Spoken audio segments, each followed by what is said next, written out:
Hey guys, it's Null from Contamination. The Rathe Council fight is probably one of the most notable fights in Pop that just require a lot of time, patience, and coordination. We've got 12 mobs that need to die within 7 minutes of the first one going down. So the tactic is to separate them, work their HP down to nothing, and move on to the next one, while someone keeps them busy. Then kill all the mobs when they're low HP back to back. Sounds simple, but there's a lot going on here. Each mob has nearly 300,000 hit points. They're slowable, and we need to keep Tash, Snare, and Slow on them at all times. They've also got a nasty AoE.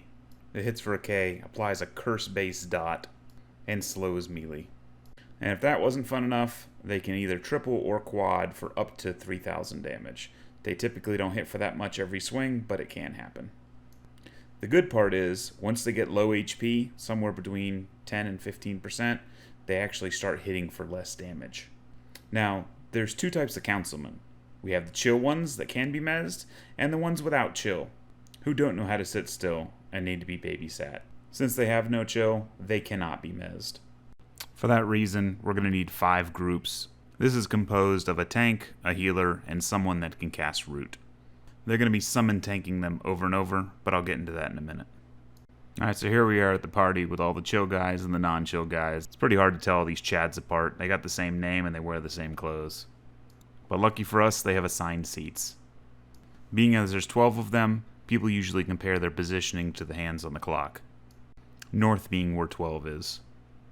Now the goal here is to break into this party and separate the chads from the chill dudes and the non-chill dudes. Most important part here is all these chads have to die together. So we can't kill any of them accidentally until they're all ready to go. Which means, no dots. So have the puller invite all the chill dudes down to the man cave, right where you drop in, one at a time.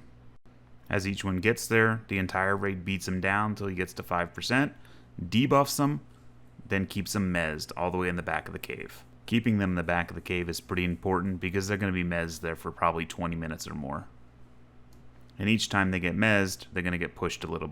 Nothing's more of a pain in the ass than trying to mezz things in different positions all over the cave.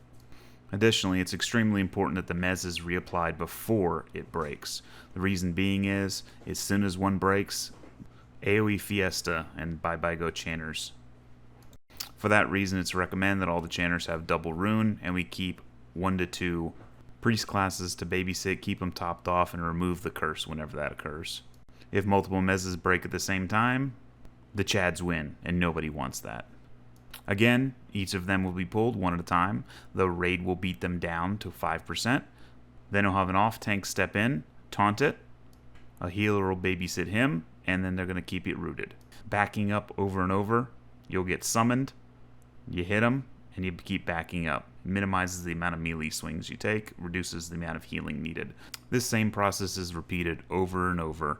Once the raid reaches the very last one, and all the mobs are still under 10%, the raid will actually finish off the last one, and then go back systematically and kill all of the chads, including the ones that are back in the cave. If all 12 mobs' health is under 20%, you should be able to kill all 12 in under 7 minutes. If this is done correctly, you will summon the Omega Chad. But luckily, once the Omega Chad is summoned, it's a tank and spank.